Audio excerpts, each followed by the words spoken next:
The Chancellor might have hailed yesterday's budget as a tax cutter.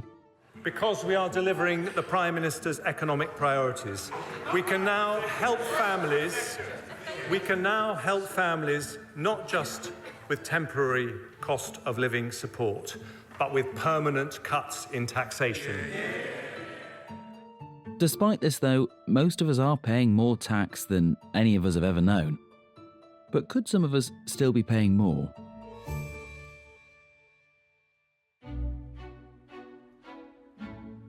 And by some of us, I mean the super rich, of course, not me. Take the Prime Minister himself as an example. Worth hundreds of millions of pounds, but pays the same effective tax rate as a teacher or a nurse. Tax records have shown that the Prime Minister earned over £2 million last year, which amounted then to over £500,000 he had to pay in tax. Yeah, the documents revealed he paid an overall tax rate of 23% in the UK. All as it should be. Under the current system, he pays income tax at the higher rate on his £139,000 salary, but most of his income, we know from his published tax return, came from investments, which is taxed as capital gains at a much lower rate. Is this right? Or should the super rich be squeezed for a bit more, to level the playing field, to help lower the tax burden for the rest of us?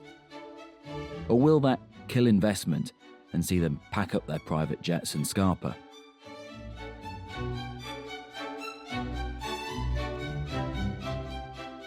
You're listening to Stories of Our Times, from The Times and The Sunday Times. I'm Luke Jones. Today, the pros and cons of a rich tax.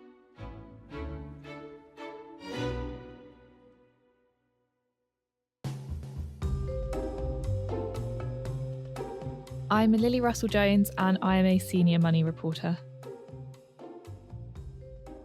Why are we talking about the idea of a wealth tax now? I mean, why is it in the ether, do we think? We're all paying a lot of tax at the moment, so the tax burden is at its highest level since the Second World War, and the economy's not been growing fast enough. So even though we have this high tax burden, it's not really able to keep up with the amount of spending that we need. There's a lot of pressure on public services, things like the National Health Service, schools, local councils. They're really strapped for cash. And I think that's why there's this question of whether people who can afford to pay more should. And how have we ended up in the situation where we have this enormous tax burden? I think most recently, the main factor is the fact that most tax thresholds have been frozen in place since April 2021. And basically what that does is that as your earnings rise in line with inflation, the tax thresholds don't. So more people are getting dragged into paying a higher rate of tax. One of the reasons that there's a need to tax more is because of the amount of borrowing that happened during the COVID-19 pandemic. So the national debt is now worth over the value of GDP. So it's like the debt is worth more than the economy. And the interest payments on that are huge. So the government does need to find money from somewhere to pay for that. That's one of the reasons that we're being taxed more. And the curious thing about the way we're taxed, though, at the moment, which is leading to some people to call for a wealth tax, is because we're taxed on income, on earnings, not necessarily if I'm sitting on a big pile of cash or an enormous house, which I've had for donkey's years. Right. So we do have some taxes that the rich have to pay, which can target that wealth. But yes, you're right. If you're sitting on it, then there's not necessarily a tax which is going to capture you. So there's capital gains tax. So if you sold your assets, you might have to pay tax on the profits. And there's inheritance tax. So if you die and you pass that money on over a certain limit, then yes, that gets caught by tax. But yeah, you're absolutely right in that it's difficult to target wealth specifically. It's mostly income. So to put it bluntly, if I have an enormous property empire worth £10 billion, which for some reason generates no income for me, I'm not being taxed on that. Technically, I suppose not.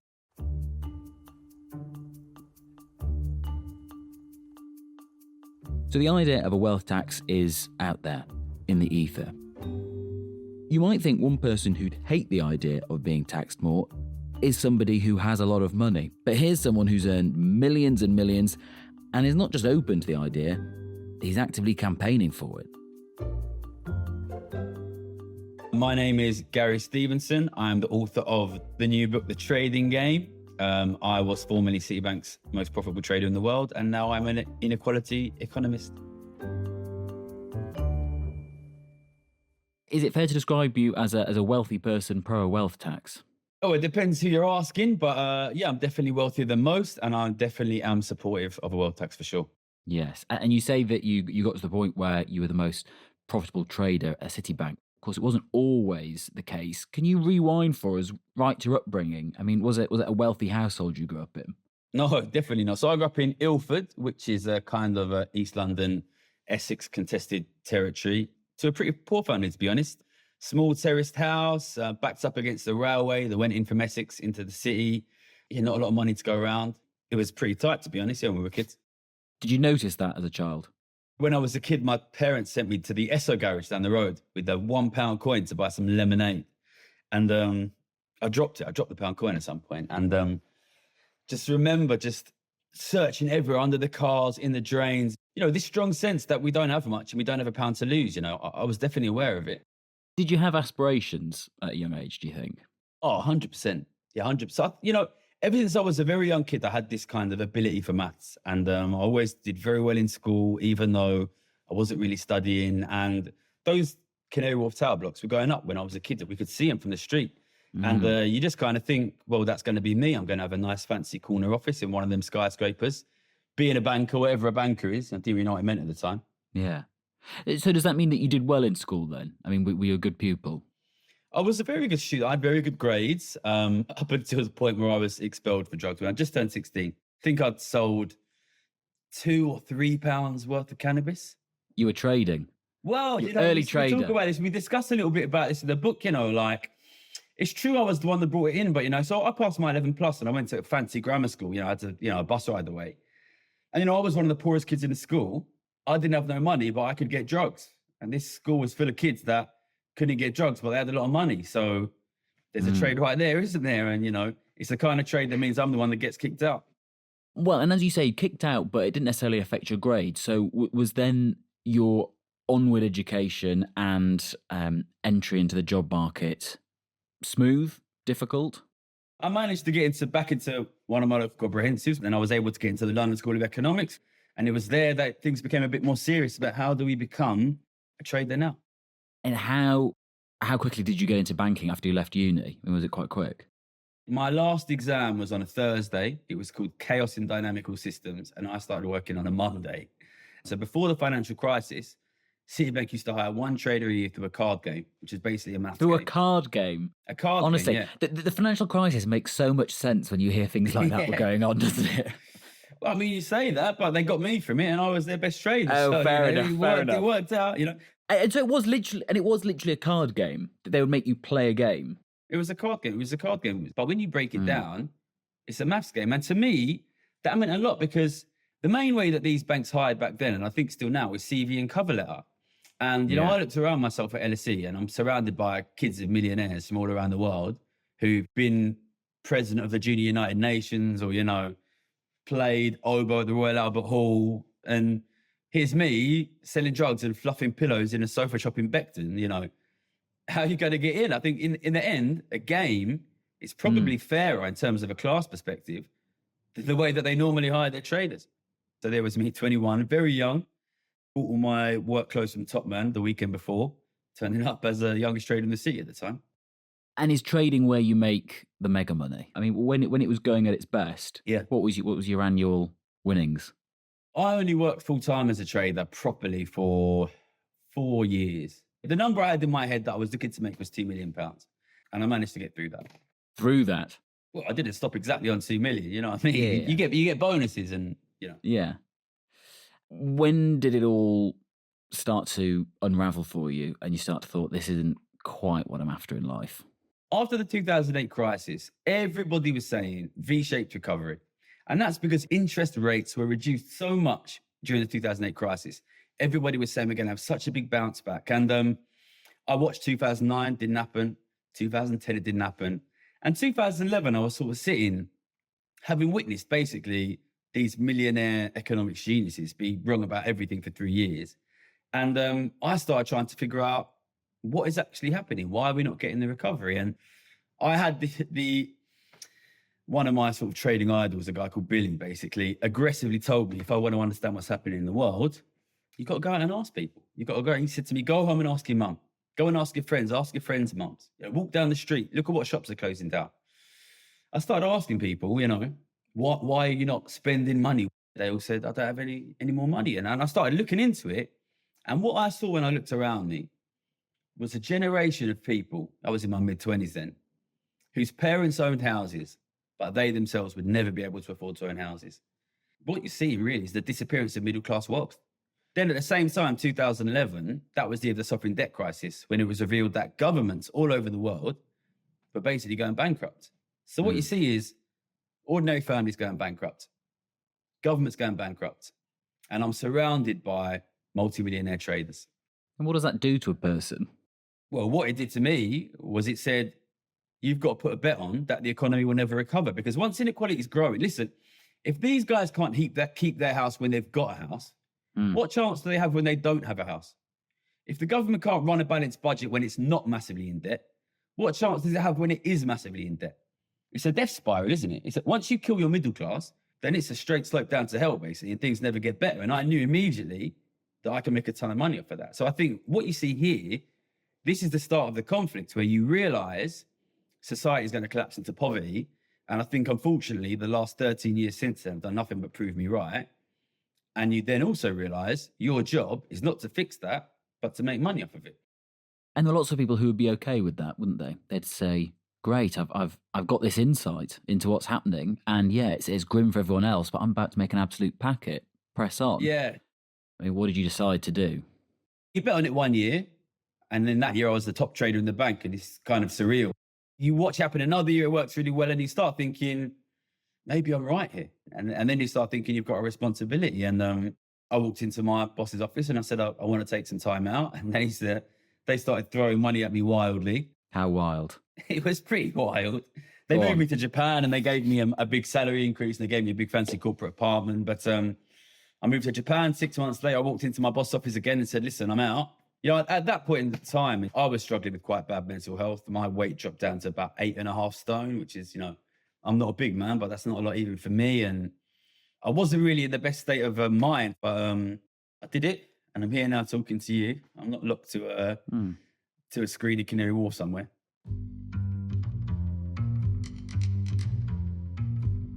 That was Gary's life. Now he's an economist and an inequality campaigner. What is his take on the idea of a wealth tax that's been floating around? I mean, it's something I actively campaign for.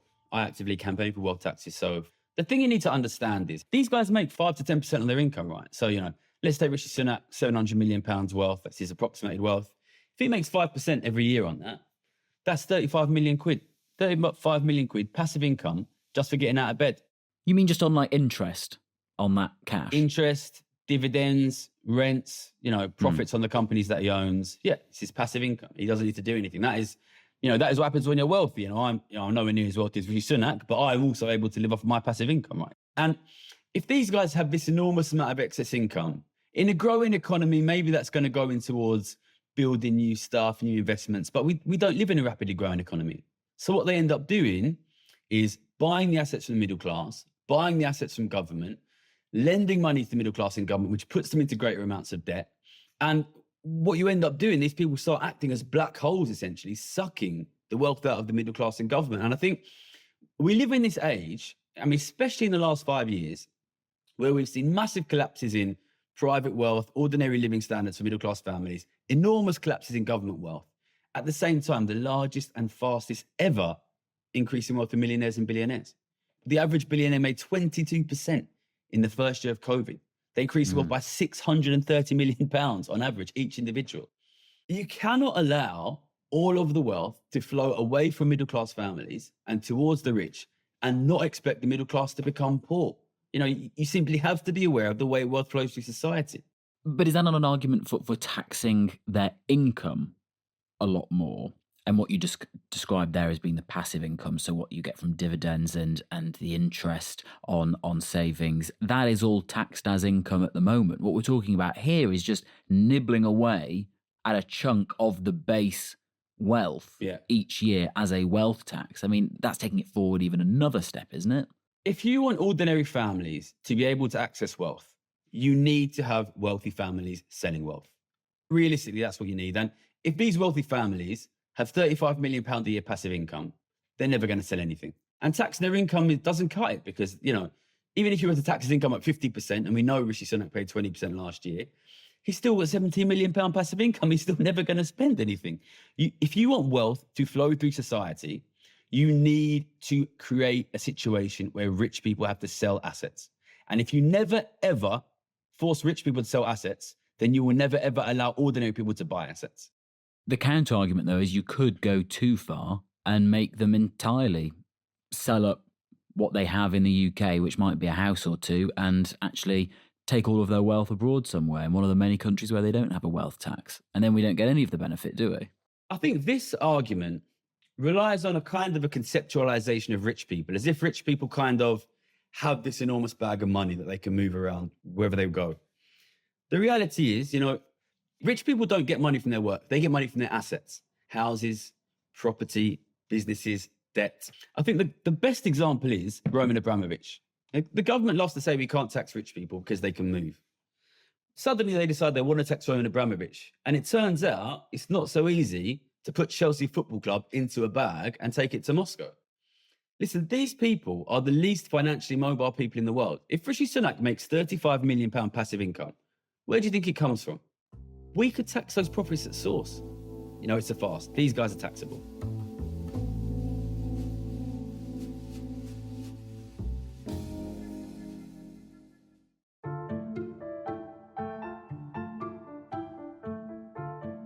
Lily, you suggested this idea of a wealth tax that some people are talking about. When we say a wealth tax, what does that mean? What are some of the features of a wealth tax? One idea that's been explored is an annual charge based on the value of all of your assets above a certain threshold. So that would include things like your pensions, your property, your investments, and your savings, minus any debts which you need to pay, such as a mortgage. So to return to my £10 billion property empire, which doesn't generate any income, I would then be charged an annual tax just on the fact that I'm sitting on £10 billion worth of property.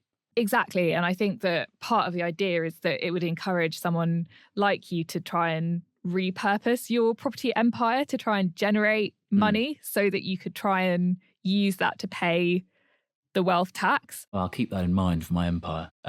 Is there not also the issue, which you sometimes hear about, of asset rich but very cash poor types? I'm thinking about some of those documentaries we've seen where you've got these aristocrats who maybe own a £10 million castle, so would be above this proposed threshold, and yet live in one room of it and have a 3-bar heater because they can't afford to actually even keep it up, rather than, let alone pay a tax on the value of it. Yeah, I think that's another really good point, is that a lot of these assets which would count towards your wealth are not liquid assets. So you can't just give the tax man part of your castle. You would have to sell it or monetize it. But this is also used as an argument for it, because people say, well, people would be encouraged to use their assets and use their wealth in a way that's more productive so they can make money to pay the tax. So if you had loads of money in a bank account, you might be encouraged to invest it and help a new business start to grow, because whether your money is just sitting there or whether it's actually being used to do something good, you're going to have to pay this bill at the end of the year. So I think that it can work both ways.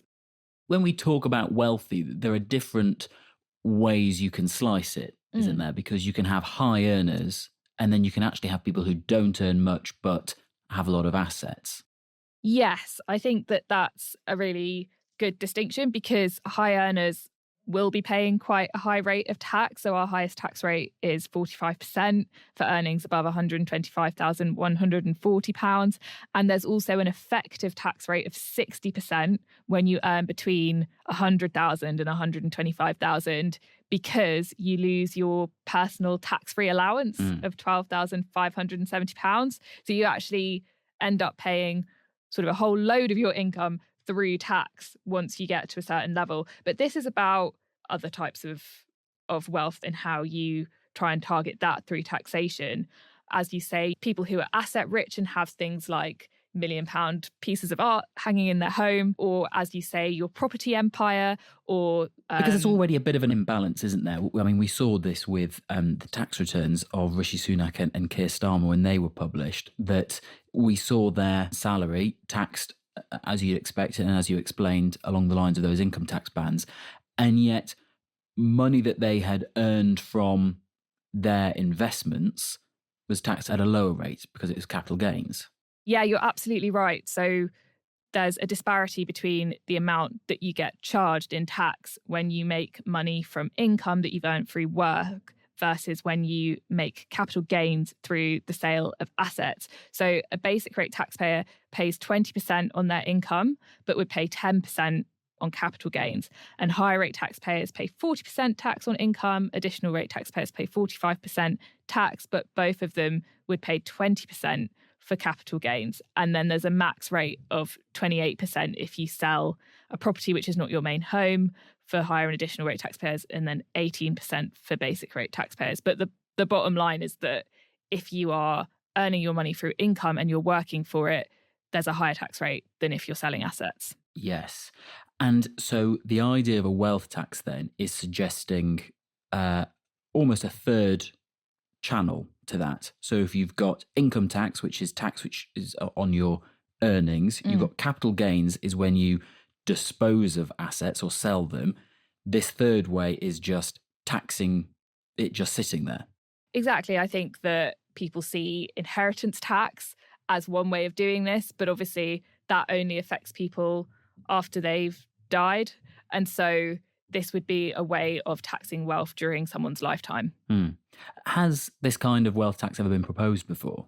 Yes, it has. It's got quite a rich history, but Labour actually included it in their manifesto ahead of the 1974 general election, which they won. And they did try to introduce a wealth tax, but opposition to the plans and practical difficulties in drafting the legislation meant that they never actually brought it into place. And take us through then into the debate about why you would bring one in or not. What are the pros, first of all?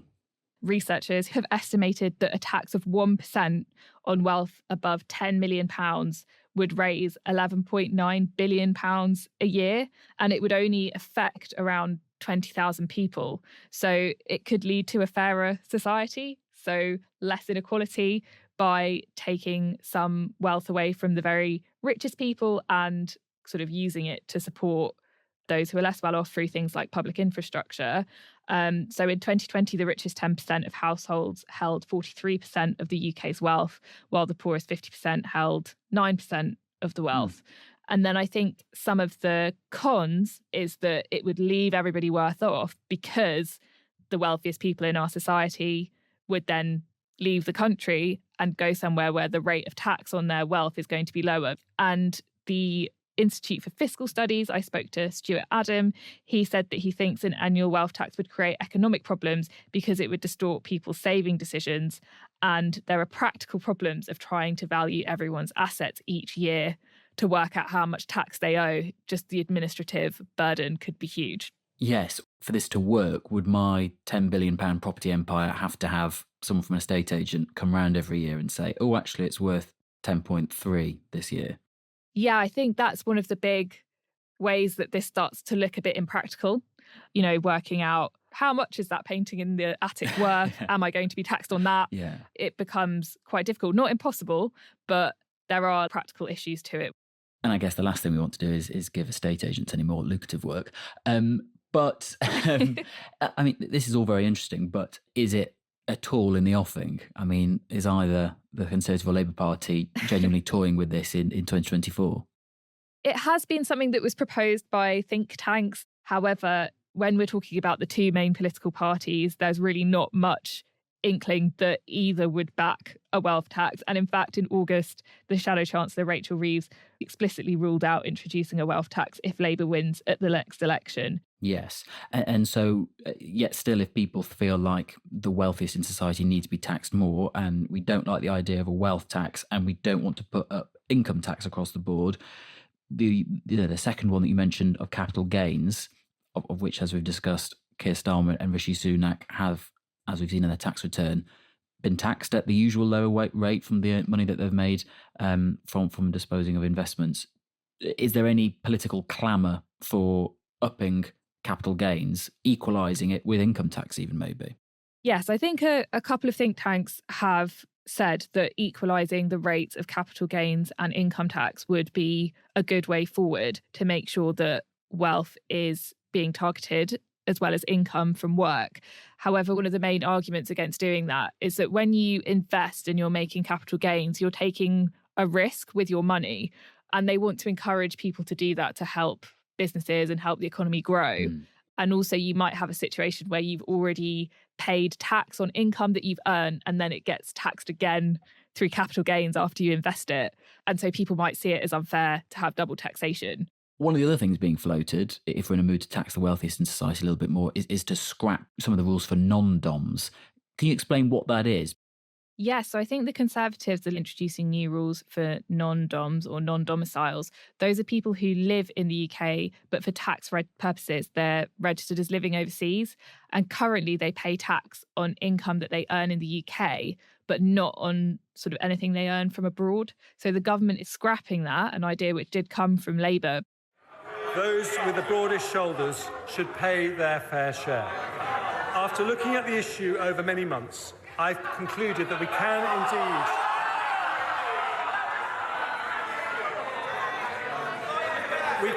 indeed introduce a system which is both fairer and remains competitive with other countries. So the government will abolish the current tax system for non-doms. It could make £2 billion for the government. This isn't just a question that the UK is grappling with, I guess. I mean, lots of other countries around the world must have a similar quandary. Are there any examples where they've done something which maybe we should consider over here? There were actually a number of countries in the OECD, which is a group of wealthy nations, about 38 countries. About 12 of those had wealth taxes in 1990, but now it's just 3: Spain, Switzerland and Norway. Why is that? I think that many countries abandoned them because they were perceived to be unpopular. So Stuart Adam from the Institute for Fiscal Studies said that he thought that was because they were economically damaging, administratively cumbersome, which we've spoken about, and prone to avoidance and evasion while not actually delivering much revenue. So he felt that nations which introduced them found that it just wasn't worth it in the end. I think that if you look at Switzerland and Norway doesn't have inheritance tax. So that's one reason why they might get away with having a wealth tax instead. It's because people aren't being taxed on assets when they die. And I think Switzerland, it depends on the canton that you're in, the region. They all have different rules, but generally you don't have to pay capital gains or inheritance tax either.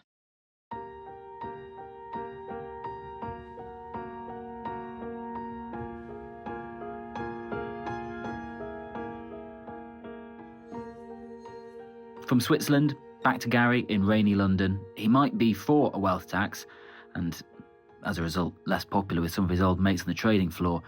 But does he miss the life that made him rich? Well, I don't miss 5:30 AM alarm clocks, I'll tell you that for sure. There are some things I miss for sure, you know. I was a very, very successful trader at a very young age. I was very well known. You know, you walk into that trading floor, it's a huge floor. Everyone's got these big screens, wealthy men, powerful men. And they look across at you and they say, that's the guy, he's the best trader in the room. You must still dabble in trading a little bit, surely. I do. Listen, for me to stop trading, it would be like you stopping watching the news. Trading and watching the markets is how I understand the world. Now I work in the media. You come out here in the media environment, being right doesn't really get you anywhere. And that's very frustrating for me because I don't want to see this country collapse into poverty. So, you know, I miss being in a space where it was enough just to be right.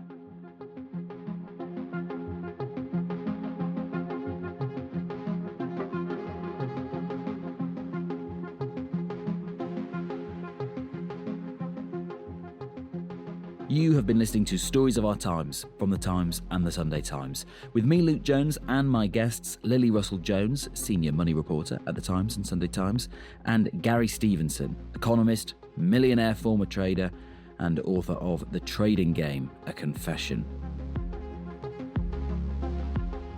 Today's producer was Olivia Case. The executive producers were Kate Ford and James Shield, and sound design was by Mao Lassetto.